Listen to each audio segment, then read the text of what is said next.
Enjoy this movie, then visit BrainPop.com for much more.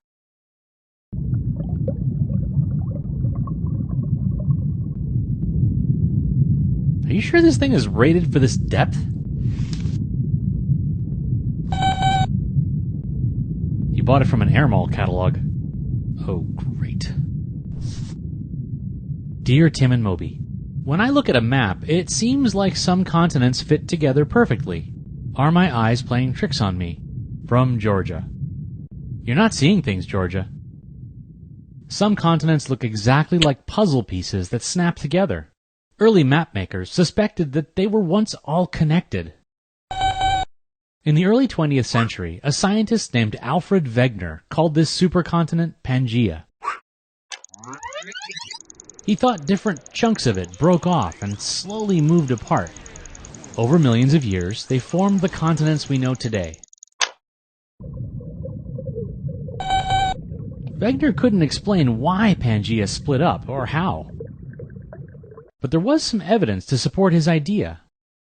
Fossils from similar plants and animals had been found oceans apart. The age and type of rock layers matched up too.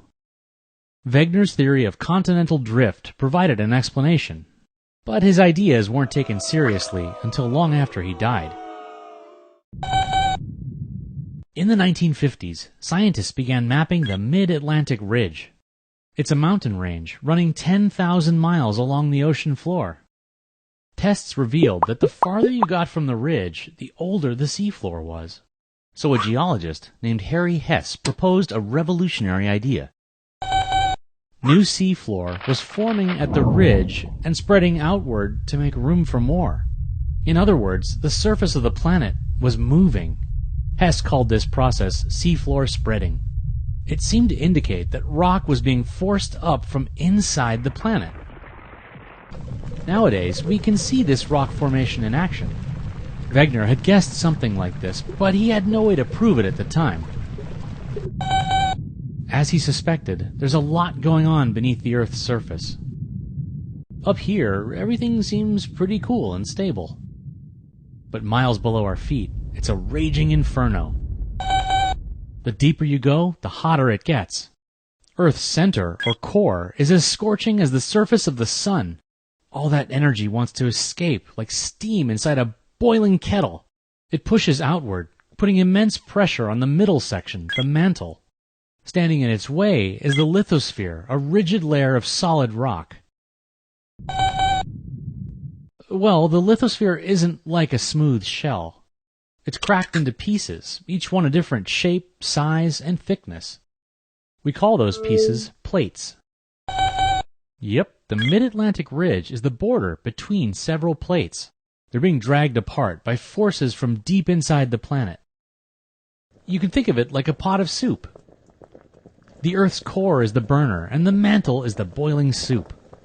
As the soup near the burner heats up, it becomes less dense and rises. When it gets to the top, it cools off and sinks down toward the heat. In physics, those are called convection currents. A similar process is driving the mantle, and it's taking the plates along for the ride. That movement is called plate tectonics. It's the engine driving the constant transformation of our planet's surface. Plates have been bouncing off each other for eons. The oceans have expanded and contracted. Land masses have smashed into each other and broken apart. The plates move about as fast as your fingernails grow, so we don't see the ground sliding around under our feet, but we do sometimes feel it. Yep, I'm talking about earthquakes. Seismic activity is greatest along plate borders. At convergent boundaries where two plates collide, at divergent boundaries where they pull apart, and at transform boundaries where they slide past each other. At all three boundaries, there's enormous pressure on the Earth's crust. That's the topmost layer of the lithosphere. The pressure can build up for years. The longer it takes to release, the bigger the earthquake. Yep, and plate movement drives volcanic activity too. At divergent boundaries like the Mid-Atlantic Ridge, there's a gap in the lithosphere. So magma, molten rock from the mantle, is constantly pushing up along the boundaries. These are the most volcanically active places on Earth. Volcanoes are also common at boundaries called subduction zones.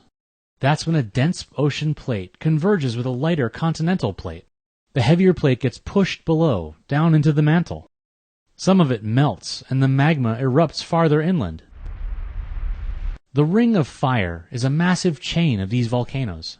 Dense sedimentary rock making up the Pacific seafloor is subducted, transformed into metamorphic rock through pressure and heat, and then recycled as igneous rock through volcanic eruptions.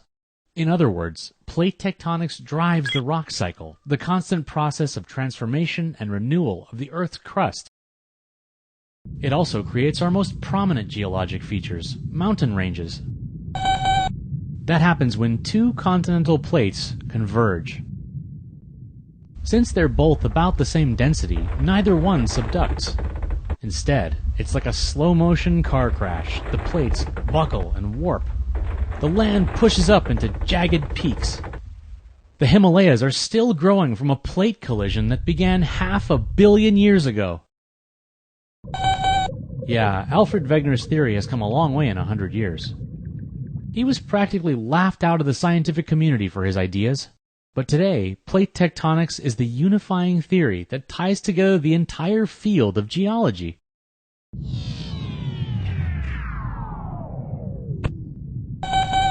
What do you mean, out of juice?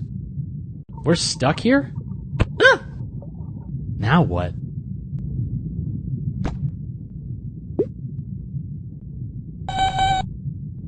Oh, thank you.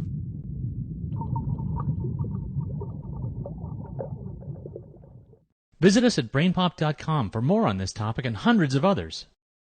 You'll find movies, games, quizzes, and activities. Learn more about the difference BrainPop can make.